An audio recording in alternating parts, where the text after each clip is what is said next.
بسم اللہ الرحمن الرحیم۔ السلام علیکم۔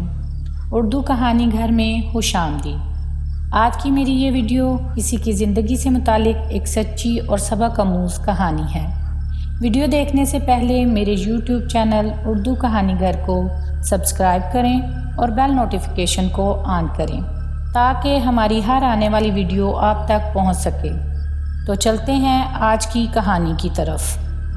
یہ اس وقت کی بات ہے جب میں کراچی کی ایک کاٹن مل میں سپروائزر تھا اور آج پورے 2 ماہ بعد میں عید کی چھٹیوں پر گھر جا رہا تھا۔ کام کا لوڈ زیادہ تھا، اس لیے بڑی مشکل سے عید کی صرف 2 چھٹیاں ملیں۔ میں نے جلدی ضروری سامان اٹھایا اور سفری بیگ میں ڈال کر ریلوے اسٹیشن کا رخ کیا۔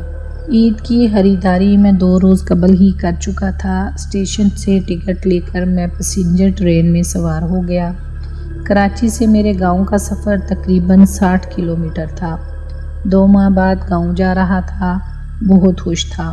سوچوں میں سفر کا کچھ پتہ نہ چلا۔ پتہ اس وقت چلا جب گاڑی میرے اسٹیشن پر رکی۔ میں نے سفری بیگ سنبھالا اور نیچے اتر گیا۔ جنوری کا مہینہ تھا، سخت سردی تھی۔ رات کے 9 بجے تھے کہ ایک طرف اسٹیشن کی چھوٹی سی عمارت تھی جہاں لیمپ کی روشنی ہو رہی تھی۔ گاڑی اسٹیشن پر 1 منٹ رکی۔ میں نے گزرتے ہوئے ایک نظر مسافر خانے پر ڈالی۔ اس وقت مسافر خانہ بالکل خالی پڑا تھا۔ میں اپنے گاؤں کے واحد رستے پر چل دیا۔ ارد گرد تمام زمینیں بنجر پڑی تھیں، ہر طرف جا بجا جھاڑیاں اور سرکنڈے اگے ہوئے تھے۔ اندھیرا اور دھند اس قدر زیادہ تھی کہ 3-4 گز کے فاصلے پر کچھ نظر نہیں آ رہا تھا، لیکن تھوڑا سا چلنے کے بعد میری آنکھیں اندھیرے میں دیکھنے کی عادی ہو گئی تھیں۔ اب مجھے زیادہ دور تک نظر آ رہا تھا اور میں آسانی سے سرکنڈوں اور جھاڑیوں سے رستہ بناتے ہوئے آگے چلا جا رہا تھا۔ چلتے چلتے اچانک مجھے ایک سایہ نظر آیا۔ میں نے غور کیا تو وہ کوئی بوڑھا آدمی تھا جو جھک کر آہستہ آہستہ چل رہا تھا۔ میں نے تیزی سے قدم بڑھائے اور بوڑھے سے جا ملا۔ السلام علیکم بابا جی، میں نے قریب جا کر کہا۔ بوڑھے نے جواب میں نظر بھر کر مجھے دیکھا اور بولا، گاؤں جا رہے ہو نوجوان؟ جی بابا جی، ابھی گاڑی سے اترا ہوں۔ بابا جی، آپ نے کہاں جانا ہے؟ میں نے بیٹا اسی رستے پر تھوڑا سا آگے جانا ہے، بوڑھے نے جواب دیا۔ اندھیرے کی وجہ سے بوڑھے کا چہرہ دکھائی نہیں دے رہا تھا۔ میری ناک اور منہ سرد ہوا کے جھونکوں کی وجہ سے سرخ اور ہاتھ برف ہو رہے تھے، لیکن مجھے حیرت اس بات کی تھی کہ اتنی سردی کے باوجود بوڑھے نے چادر تو کیا، کوئی ہلکا سا سویٹر بھی نہیں پہن رکھا تھا۔ وہ صرف ایک ہلکے کپڑے کے دھوتی کرتے میں ملبوس تھا، جبکہ میرے جسم پر ایک گرم سویٹر اور بھاری چادر بھی سردی کو روکنے میں ناکام ہو رہی تھی۔ میں نے بوڑھے سے اس بارے میں سوال کرنا مناسب نہ سمجھا اور خاموشی سے چلتا رہا۔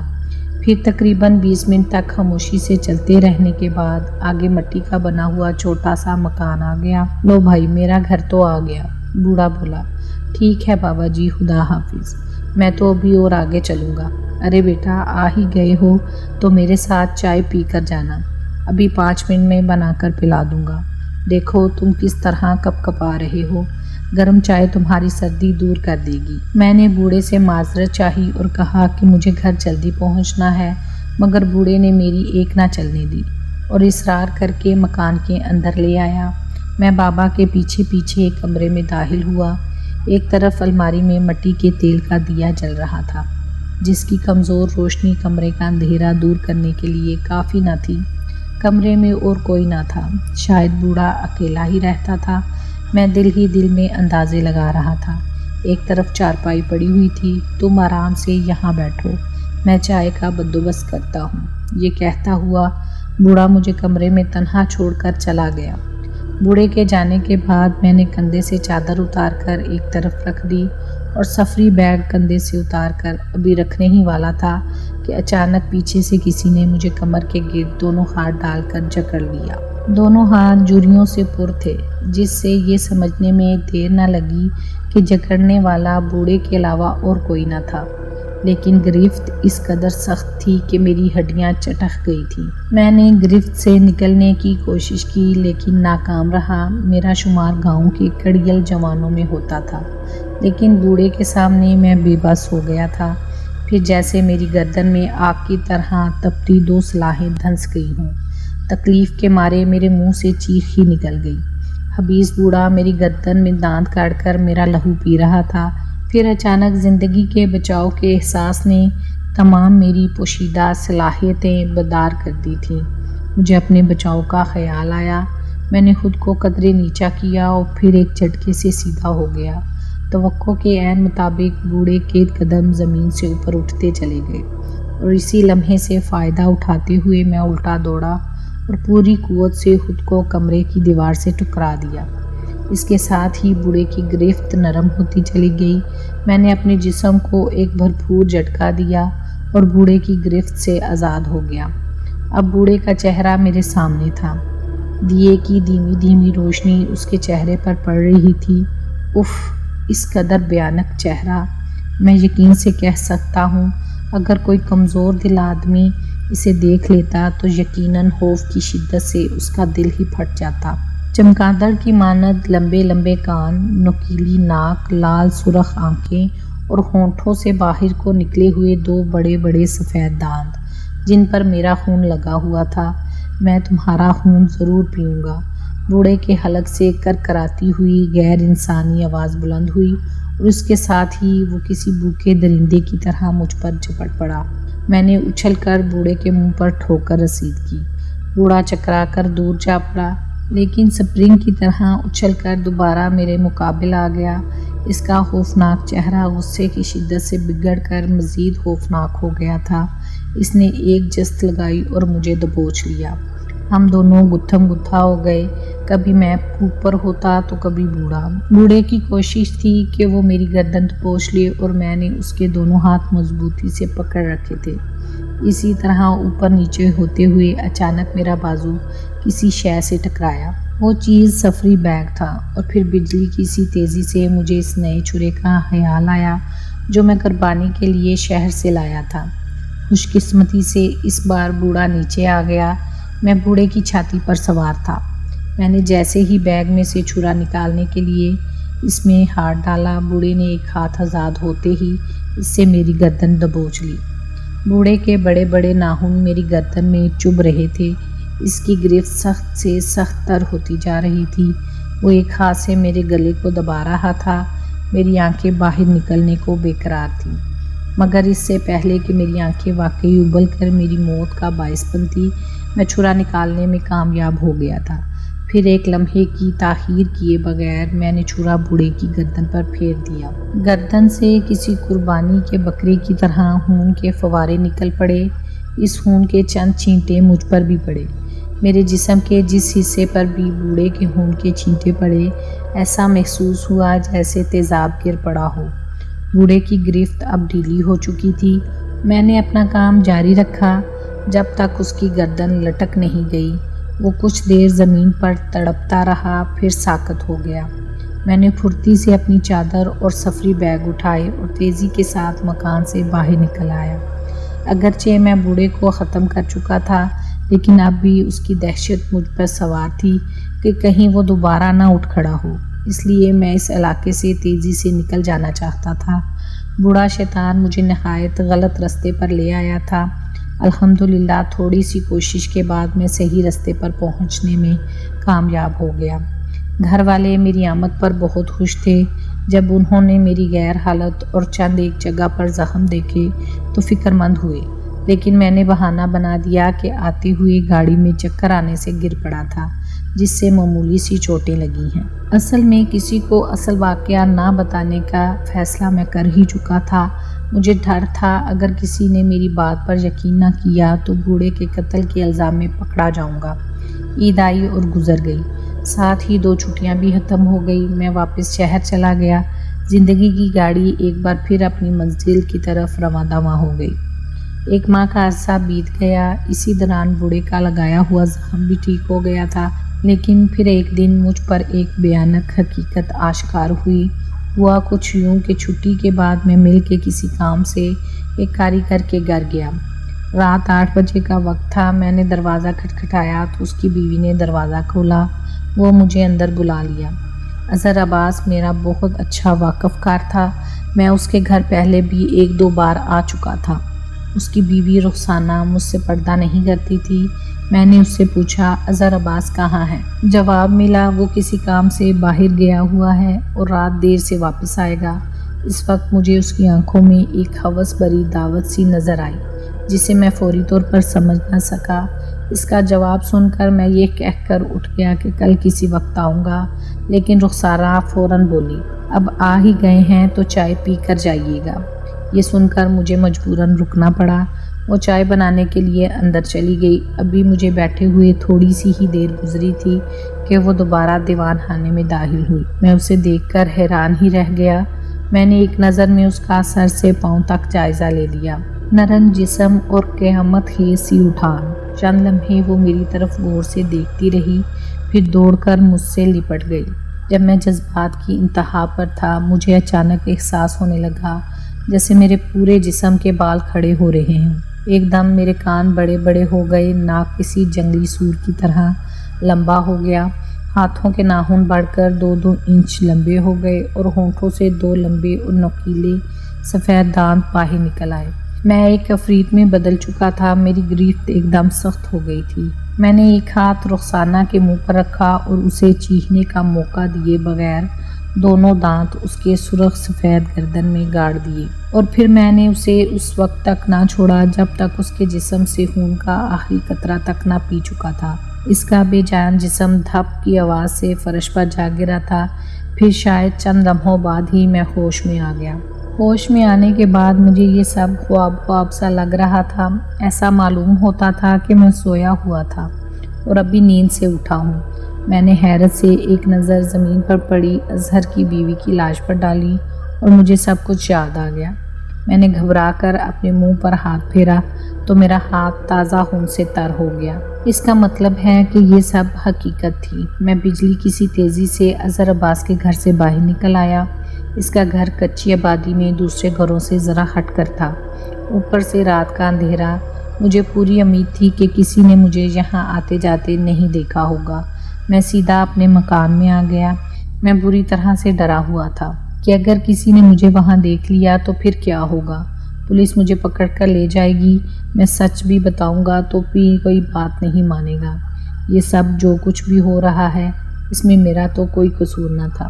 میں نے تو ایک خواب دیکھا تھا، ڈراؤنا خواب، جس میں میں نہیں بلکہ وہ تو کوئی اور ہی شیطان تھا جو میرے اندر موجود تھا۔ پوری رات طرح طرح کے وسوسوں میں کٹی، لیکن مجھے اس وقت قدر اطمینان ہوا جب اگلے دن پولیس کے سامنے کسی بندے نے بھی میرے خلاف بیان نہ دیا۔ سب کا یہی کہنا تھا کہ انہوں نے تو کسی قسم کی چیخ کی آواز بھی نہیں سنی۔ اظہر عباس کا بیان تھا کہ جب وہ رات 10:30 بجے گھر واپس آیا تو گھر کا دروازہ کھلا دیکھ کر حیران رہ گیا۔ جب اندر داخل ہوا تو بیوی کی لاش سامنے پڑی تھی۔ پولیس کا خیال تھا کہ قاتل اظہر عباس ہے، لیکن اظہر عباس کے پاس اپنی غیر موجودگی کا ثبوت موجود تھا، جس کی وجہ سے پولیس اسے گرفتار نہ کر سکی تھی۔ میرے علاوہ کسی کاریگر کو بھی یہ نہ معلوم تھا کہ میں رات مل کے کام کے سلسلے میں اظہر عباس کے گھر گیا تھا۔ پولیس 2-4 دن شور مچاتی رہی اور بالآخر ناکام ہو کر سکون سے بیٹھ گئی۔ اتنا سا میں بھی سکون میں رہا اور مجھے وہ شیطانی دورہ دوبارہ نہ پڑا۔ میں سمجھ رہا تھا کہ اب دوبارہ ایسا نہیں ہوگا، لیکن یہ میری غلط فہمی تھی۔ ٹھیک 1 ماہ بعد ایک دن میری طبیعت میں بے چینی سی آ گئی۔ میرا من کچھ پیاسا پیاسا سا تھا۔ یہ پیاس پانی وغیرہ کی نہیں تھی بلکہ انسانی خون کی تھی، گرم گرم انسانی خون۔ اب میں کسی کی صحت مند گردن کو دیکھتا تو میرے منہ میں پانی بھر آتا اور بے اختیار دل چاہتا کہ اس پر ٹوٹ پڑوں۔ میں بڑی مشکل سے خود پر قابو رکھے ہوئے تھا۔ اس دن والی خواب کی سی کیفیت آج پھر طاری تھی۔ ضبط کے تمام بندھن ٹوٹ چکے تھے اور پھر اپنی پیاس سے مجبور ہو کر اس رات میں شہر سے باہر ایک ویران رستے میں چھپ کر بیٹھ گیا۔ مقامی لوگ شہر آنے جانے کے لیے یہ رستہ استعمال کرتے تھے۔ میں کافی دیر وہاں بیٹھا رہا لیکن وہاں سے کوئی نہ گزرا۔ ابھی مایوس ہو کر واپس جانے کا سوچ ہی رہا تھا کہ مجھے ایک سایہ آتا دکھائی دیا۔ میری پیاس بھڑک اٹھی اور میں مکمل طور پر شیطانی روپ میں آ گیا۔ وہ کوئی نوجوان آدمی تھا میں نے قریب آتے ہی ایک چست لگا کے اسے دبوچ لیا اور دانت اس کے گردن میں گاڑ کر گرم گرم تازہ خون پینے لگا۔ وہ میری گرفت میں بری طرح تڑپ رہا تھا اور بچاؤ کے لیے ہاتھ پاؤں چلا رہا تھا، لیکن میری گرفت سے نکلنا اس کے بس کی بات نہ تھی۔ اور پھر آہستہ آہستہ اس کی مزاحمت کمزور پڑتی گئی اور پھر بالکل ختم ہو گئی۔ وہ مر چکا تھا۔ اس کا خون پینے کے بعد مجھے ایسا لگا جیسے میرے جسم میں نئی جان آ گئی ہو۔ مجھے ایک عجیب فرحت کا احساس ہو رہا تھا، ایک نشے کی سی کیفیت تھی۔ اس کے بعد میں گھر آ گیا۔ اگلے دن جب میں سو کر اٹھا تو وہ خوابی کیفیت ختم ہو چکی تھی اور نہ ہی کسی قسم کی کوئی پیاس محسوس ہو رہی تھی۔ میں اس چکر سے بہت پریشان تھا۔ مجھے پوری طرح یقین ہو گیا تھا کہ میں شیطانی طاقتوں کے شکنجے میں آ گیا ہوں، لیکن اس کے بچاؤ کا میرے پاس کوئی حل نہ تھا۔ اور ایک بات جو خاص طور پر میں نے محسوس کی وہ یہ تھی کہ یہ شیطانی کیفیت ٹھیک 1 ماہ بعد طاری ہوتی ہے اور یہ چاند کے زوال کے دن ہوتے ہیں۔ بوڑھے شیطان سے ملاقات، رخسانہ کا قتل اور یہ تازہ واقعہ ٹھیک 1 ماہ کے وقفے کے بعد ظہور پذیر ہوا تھا۔ کچھ عرصے بعد میں دوبارہ اپنے گاؤں گیا تو کافی پریشان تھا، کیونکہ مجھے خون پیے ہوئے 1 ماہ کا عرصہ ہو چکا تھا۔ یہ ماہ قمری کے زوال کے دن تھے۔ شیطانی کیفیت کسی وقت بھی طاری ہو سکتی تھی۔ ثنا گاؤں کی ایک خوبصورت دوشیزہ تھی۔ میں اسے ذاتی طور پر پسند کرتا تھا۔ میرے خیال میں وہ بھی مجھے پسند کرتی تھی، لیکن اس نے کبھی اس بات کا اظہار نہ کیا تھا۔ جیسا کہ میں پہلے بتا چکا ہوں کہ میرا شمار گاؤں کے کڑیل اور وجیح نوجوانوں میں ہوتا تھا۔ دوسرا، 2 انسانوں کا خون پینے کے بعد تو میرا رنگ روپ ہی بدل گیا تھا۔ میرا چہرہ انار کی مانند سرخ ہو گیا تھا، جس نے میری خوبصورتی اور وجاہت کو 4 چاند لگا دیے تھے۔ میرا خیال ہے کہ اگر سنگ دل سے سنگ دل لڑکی بھی مجھے ایک نظر دیکھ لیتی تو اس کے دل میں بھی میرے لیے کوئی نرم گوشہ ضرور پیدا ہو جاتا۔ ثنا تو پہلے ہی مجھے پسند کرتی تھی، اس بار تو وہ مجھ پر دل و جان سے فدا ہو گئی تھی۔ وہ بار بار اپنے نسوانی خربوں سے مجھے اپنی طرف متوجہ کرنے کی کوشش کر رہی تھی۔ اس کی اسی حوصلہ افزائی نے میرے لیے رستہ ہموار کر دیا تھا۔ پھر جیسے ہی مجھے تنہائی ملی، میں نے اسے اپنے دل کی بات بتا دی اور یہ بھی کہہ دیا کہ وہ آج رات کنویں کے پاس آ کر مجھ سے ملے۔ ثنا نے بھی ملاقات کی حامی بھر لی تھی۔ رات کے وقت میں گھر سے چپکے سے نکلا اور کنویں پر آ گیا۔ کنویں کے ارد گرد چاروں طرف گنے کے کھیت پھیلے ہوئے تھے، جن کے درمیان سے ایک پگڈنڈی گاؤں کی طرف جاتی تھی۔ میں گنے کے ایک کھیت میں دبک کر بیٹھ گیا، جہاں سے گاؤں کی طرف جانے والی پگڈنڈی نظر آتی تھی۔ مجھے کھیت میں بیٹھے کافی دیر گزر گئی تھی۔ ثنا تھی کہ لیٹ ہوتی جا رہی تھی۔ آخر یہ طویل انتظار ختم ہوا۔ مجھے ثنا گاؤں والے رستے پر آتی ہوئی دکھائی دی۔ اسے دیکھ کر میں کھیت سے باہر نکل آیا۔ جب وہ میرے قریب آئی تو میں نے اسے اپنی آغوش میں لے لیا۔ بہت دیر کر دی ثنا، میں نے تمہارا انتظار بہت کیا، میں نے ہلکی سی ناراضگی سے کہا۔ وہ اصل میں امی ابو ابھی تک جاگ رہے تھے۔ پھر جیسے ہی وہ سوئے میں ادھر آ گئی۔ ثنا میری آغوش میں تھی اور میں اسے بے اختیار پیار کر رہا تھا کہ اچانک میری طبیعت بے چین سی ہو گئی۔ میرے جسم کے تمام بال آہستہ آہستہ کھڑے ہو رہے تھے اور اس کے بعد مجھے خود پر کوئی اختیار نہ رہا۔ وہی پرانی خوابی کیفیت دوبارہ طاری ہو چکی تھی۔ پھر رفتہ رفتہ میری حالت بدلنے لگی۔ میرے سر اور جسم کے سارے بال سرکنڈوں کی طرح کھڑے ہو گئے اور میں شیطانی روپ میں آ گیا۔ اب وہاں میری جگہ ایک بھیانک عفریت تھی، جس کی آغوش میں ثنا دبکی ہوئی تھی۔ پھر جیسے ہی ثنا کو میری گرفت میں سختی محسوس ہوئی، اس نے چونک کر مجھے دیکھا، پھر دیکھتی ہی رہ گئی۔ دہشت نے اس کے خواص خطا کر دیے تھے۔ وہ چیخنا چاہتی تھی مگر چیخ نہ سکی۔ میں نے اس کے منہ پر زور سے ہاتھ جما دیا اور دونوں دانت اس کی گردن میں گاڑ دیے اور اسے تب تک نہ چھوڑا جب تک اس کے جسم سے سارا خون خالی نہ ہو گیا۔ ثنا کی لاش میری آغوش میں جھول رہی تھی۔ اس کی خوبصورت آنکھیں دہشت سے پھٹی ہوئی تھیں۔ مجھے فوراً احساس ہوا کہ بہت گڑبڑ ہو چکی ہے، کیونکہ اب شیطانی کیفیت سے نکل چکا تھا۔ وہ ثنا جسے میں محبت کرتا تھا آج میرے ہاتھوں ہمیشہ کی نیند سو چکی تھی۔ میری آنکھیں بھر آئی تھیں، لیکن اب کیا ہو سکتا تھا، میں سوچنے لگا۔ میرے ذہن میں بچ نکلنے کا ایک خیال آیا، کیوں نہ لاش کنویں میں پھینک دوں، اس طرح یہ اتفاقی حادثہ بن سکتا ہے پھر میں نے لاش اٹھا کر کنویں میں پھینک دی اور خود چپکے سے گھر آ کر چارپائی پر لیٹ گیا۔ اگلے دن جب گاؤں کی عورتیں کنویں سے پانی بھرنے گئیں تو انہیں ثنا کی پھولی ہوئی لاش نظر آئی۔ کچھ لوگوں نے کنویں سے لاش نکالی۔ سب کا یہی خیال تھا کہ ثنا رات کو رفع حاجت کو آئی ہوگی اور پھر پانی نکالتے ہوئے کنویں میں پھسل کر گر پڑی۔ یہ بات کسی کے وہم و گمان میں بھی نہ تھی کہ اسے قتل کیا ہوگا۔ کسی نے بھی اس کی گردن پر موجود دانتوں کے 2 باریک سوراخ دیکھے بھی نہ تھے۔ ثنا کی موت پر اس کی ماں اس قدر روئی کہ میرا دل بھی دہل گیا تھا۔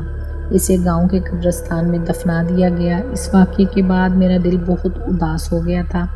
مجھے خود اپنے وجود سے نفرت سی ہو گئی تھی۔ میں نے فیصلہ کر لیا تھا کہ اس حبیث کی زندگی سے تو بہتر ہے کہ میں خود کو موت کے حوالے کر دوں، لیکن پھر نہ جانے کیا سوچ کر میں نے اپنا ارادہ بدل دیا۔ اب تک میں 3 انسانوں کا خون پی چکا تھا اور اب اس بات پر سچ کی مہر ثابت ہو چکی تھی کہ یہ سلسلہ آئندہ بھی جاری رہے گا۔ ایک دن مجھے خیال آیا کیوں نہ کسی عمل سے رجوع کیا جائے، شاید وہی مجھے اس چکر سے نجات دلا دے۔ معلوم کرنے پر مجھے ایک مشہور ترین عالم کا پتہ چل ہی گیا۔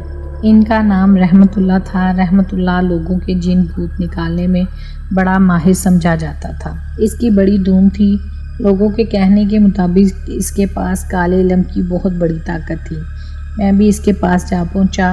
اس وقت اس کے مکان پر لوگوں کا ہجوم تھا۔ لوگ باری باری اندر جا رہے تھے۔ میں ایک طرف بیٹھ کر انتظار کرنے لگا۔ بہت دیر بعد جب سب لوگ فارغ ہو گئے تو میں بھی اندر چلا گیا۔ عالم صاحب نے مجھے دیکھا تو چونک پڑا۔ میں اس کے پاس پہنچا۔ اس نے مجھے بیٹھ کر پوری بات بتانے کا کہا۔ میں نے شروع سے اب تک پیش آنے والے تمام حالات اس کے گوش گزار کر دیے۔ میری بات سن کر اس نے کہا کہ اسے پہلے ہی پتہ چل گیا تھا کہ میرے جسم پر کوئی بڑی شیطانی قوت قابض ہے، کیونکہ اس کے پوشیدہ موکل میرے اندر داخل ہوتے ہی ڈر کر بھاگ گئے تھے۔ یہ قوت ایک بدروح کی تھی۔ میرے جسم پر کوئی شیطانی بدروح قابض ہو گئی تھی۔ رحمت اللہ مجھے تسلی دے کر اور میرے جسم سے اس بدروح کو نکالنے پر مجبور کر دے گا۔ اس نے مجھے بتایا کہ وہ مجھ پر آج رات ایک عمل کرے گا جس سے بدروح جسم سے نکل جائے گی۔ اس سے رات دوبارہ ملنے کا وقت لے کر میں واپس چلا گیا۔ رات کے وقت میں دوبارہ رحمت اللہ کے گھر آیا۔ وہ میرا ہی منتظر تھا۔ عامر صاحب کہنے لگے کہ یہ عمل کرنے کے لیے ہمیں کسی قبرستان میں جانا ہوگا۔ چنانچہ ہم دونوں ایک قریبی قبرستان جا پہنچے۔ ہر طرف تاریکی کا راج تھا۔ قبرستان کا ماحول بڑا ہیبت ناک تھا۔ وہ مجھے لے کر آگے بڑھتا گیا۔ میں بھی اس کے ساتھ چلتا رہا۔ آخر قبرستان کے دوسرے کونے میں ایک پرانی قبر کے پاس پہنچ کر ہم دونوں رک گئے۔ یہ بہت پرانی قبر تھی۔ عامر صاحب قبر کے ایک طرف آلتی پالتی مار کر بیٹھ گیا اور مجھے کہنے لگا کہ اس کے سامنے قبر کی دوسری طرف بیٹھ جاؤں۔ میں نے اس کے حکم کی تعمیل کی اور قبر کی دوسری طرف اس کے سامنے ہی بیٹھ گیا۔ اس نے دونوں آنکھیں مجھ پر گاڑ دی اور عمل پڑھنے لگا۔ کچھ دیر بعد ہی مجھے بے چینی ہونے لگی۔ وہ بلند آواز میں منتر پڑھ رہا تھا۔ جیسے جیسے منتر آگے بڑھ رہا تھا میری بے چینی بھی بڑھتی جا رہی تھی اور پھر میں نے شیطانی روپ دھارنا شروع کر دیا۔ میرے حلق سے غیر انسانی چیخیں گونج رہی تھیں۔ مجھے روپ بدلتا دیکھ کر اسے کوئی حیرت نہ ہوئی تھی۔ اس کے ہونٹ مسلسل ہل رہے تھے جبکہ میرے جسم میں لگنے والی آگ تیز سے تیز تر ہوتی جا رہی تھی۔ پھر اچانک وہ کچھ ہو گیا جس کی عمل کو کوئی توقع نہ تھی۔ میں نے ایک چھلانگ لگائی اور قبر کے دوسری طرف بیٹھے عمل کو دبوچ لیا۔ اس اچانک آفت نے اس کے اوسان ہٹا کر دیے اور وہ عمل بھول کر مجھ سے بچاؤ کی کوشش کرنے لگا، مگر میری شیطانی طاقت کے آگے اس کی حیثیت ایک چونٹی سے زیادہ نہ تھی۔ وہ میری گرفت سے نکلنے کے لیے مچل رہا تھا جبکہ میں کسی درندے کی طرح اس کا لہو پیتا رہا۔ اس کا سارا خون پینے کے بعد میں وہاں سے نکل آیا جبکہ عامل کی لاش وہیں قبرستان میں پڑی رہ گئی۔ اس کے بعد میں نے دوبارہ کسی عمل سے رجوع نہ کیا۔ مجھے جب بھی پیاس لگتی کسی انسان کا خون پی لیتا۔ اس طرح مجھے ایک دن انسانی خون کی طلب ہوئی تو میں گاؤں کی طرف چل دیا۔ ابھی میں گاؤں سے کافی فاصلے پر تھا کہ مجھے کوئی آتا ہوا دکھائی دیا۔